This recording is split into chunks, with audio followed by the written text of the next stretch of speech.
Սիրելի հայրենակիցներ, մենք ապրում ենք մի ժամանակաշրջանում, երբ շատերին թվում է, թե պետությունների ճակատագրերը որոշվում են ինչ-որ օտար տեղերում, որոշվում են արտաքին ուժերի կողմից։ Եվ այնպես է ստացվել, որ Հայաստանի շուրջ նույնպես ձևավորվել են այդպիսի ընկալումներ, ու այդպես մեզ փորձ են անում կանգնեցնել հենց այդպիսի ընտրության առաջ։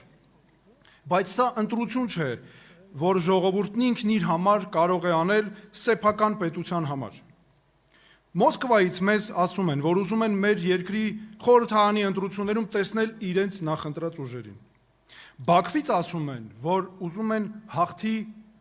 այս գործող իշխանությունը։ Բրյուսելն ունի իր նախընտրությունները եւ պատկերացումները, ու ոչ ոք դրանից չի ամաչում։ Ոչ ոք մեզ չի հարցնում, ինչ ենք մենք ուզում։ Երբ տարբեր մայրաքաղաքներից փորձում են միջամտել ու որոշել, թե Հայաստանի խորհրդարանական ընտրություններում ով պետք է հաղթի, դա նշանակում է, որ մեզ չեն ուզում այլևս ընկալել որպես լիարժեք պետություն։ Դա նշանակում է, որ մեզ սա ուղի է, որ տանում է մեզ կախվածության, եւ հետո որևէ արտաքին ուժ էլ կարող է զոհաբերել հանուն իր շահերի։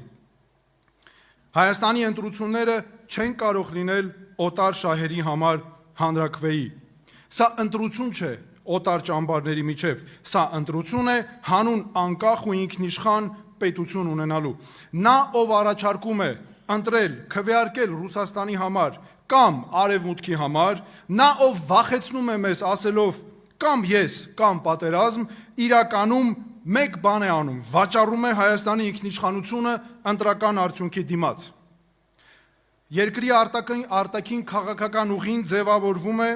որոշվում է երկրի շահերով, այդ շահերի վրա հիմնված միջազգային պարտավորություններով, ինստիտուտներով, այլ ոչ թե վախերից ելնելով։ Զորեղ բանակ, կայուն ինստիտուտներ, հաշվարկված դիվանագիտություն, խելամիտ որոշումներ եւ արդար պետություն։ Եվ ոչ թե հարմարվողականություն, արդարացումներ եւ անընդհատ զիջումներ։ Մենք արդեն տեսել ենք, թե ինչ է նշանակում, թե ինչ է լինում, երբ պետությունը չի կարողանում պաշտպանել իր ազգային շահերը, չի կարողանում պատասխան տալ, երբ փորձում են նվաստացնել կամ ոտնձգել այդ պետության նկատմամբ։ Մենք տեսել ենք պատերազմ, մենք տեսել ենք կորուստներ եւ մենակություն, մենք անցանք 2020, 2022, 2023 թվականների ողբերգական պատերազմների միջով եւ տեսանք, թե ինչ գին է արժենում պատասխան տալու կարողություն չունենալը, պատասխան տալու կարողություն ունեցող ղեկավարներ չունենալը եւ առանց իրական օգնության մնալը։ Սա պետք է դաս դառնա, ոչ թե արդարացում։ Ժողովուրդ, որ վերապրել է ցեղասպանություն, կորցրել է միլիոնավոր կյանքեր ու տարածքներ, այժմ պետք է ընտրություն անի օտար շահերի համար ու քվեարկի ու անունը դնի ընտրություն։ Մեր ժողովուրդն արժանի է այնպիսի պետության, որը մտածում է հենց ինքն իր մասին, տեր է իր քաղաքացիներին, տուն է ամբողջ աշխարհի հայերին եւ տեր է իր ազգային շահերին ամբողջ աշխարհում։ Դրա համար էլ մենք ընտրում ենք Հայաստանը, ոչ թե որովհետև փակվում ենք աշխարհից, ոչ թե որովհետև մեկուսանում ենք, այլ որովհետև միայն սեփական արժանապատվությամբ ղեկավարվող ժողովուրդն ու պետությունը կարող են կառուցել իրական երկիր, գտնել զարգացման ուժ եւ ապագա կառուցելու կարողություն։ Այդպես է միայն, որ մենք կարող ենք նաև կառուցել հարաբերություններ արժանապատիվ արևելքի, արևմուտքի մեր հարևանների հետ։ Պետություն, որը չի հարգում ինքն իրեն, հարգանքի չի արժանանա աշխարհում որևէ մեկի կողմից։ Եվ միանշանակ է հետևությունը։ Հայաստանում չկա որևէ խնդիր, որ մենք բոլորով միասին չկարողանանք լուծել։ Մեզ պետք է երկիր, որն արդար է, որում որևէ քաղաքացի ծայրահեղ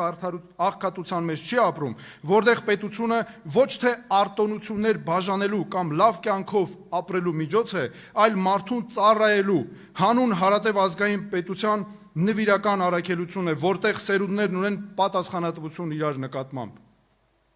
Մեզ պետք է ոչ թե անհատների պետություն, այլ իրավունքի պետություն, ոչ թե օրենքների վերաշարադրում իշխանության համար, այլ իշխանություն, որ ենթարկվում է օրենքներին։ Երկիր, որի ղեկավարները չեն վերաշարադրում պատմությունը հանուն նրա, որ կոծկեն սեփական ձախողումներն ու սխալները,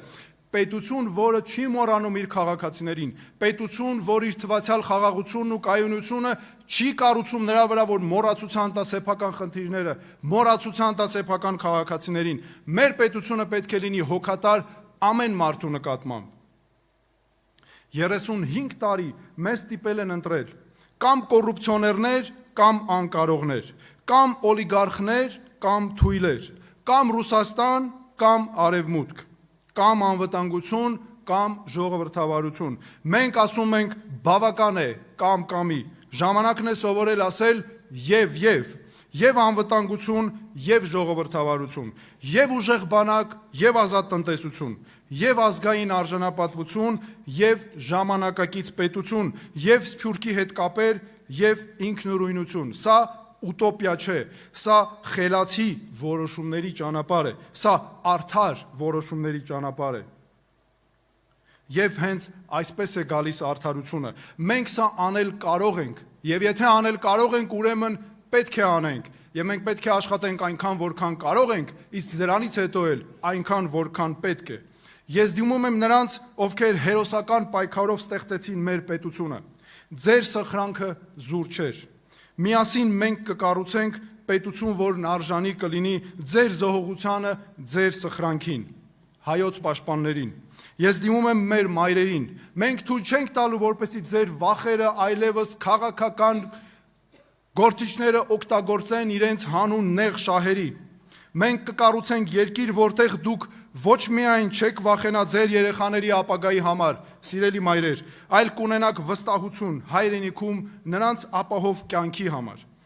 Գործարարներին ձեր ջանքերն իմաստ կունենան եւ արդյունք են տալու։ Երիտասարդներին ձեր հաջողությունը որոշվելու է ձեր աշխատանքով, գիտելիքով, արդար քրտինքով եւ ոչինչ այլ բանով։ Սիրելի հայրենակիցներ, հունիսի 7-ի ընտրությունները այն մասին են, թե ինչ ենք ուզում մենք, ոչ թե այն մասին, թե ինչ են ուզում ուրիշները։ Քվեարկելով մեր օգտին, դուք քվեարկում եք Հայաստանի օգտին, եւ արդարությունը գալիս է մեզ վերադարձնելու համար մեր երկիրը։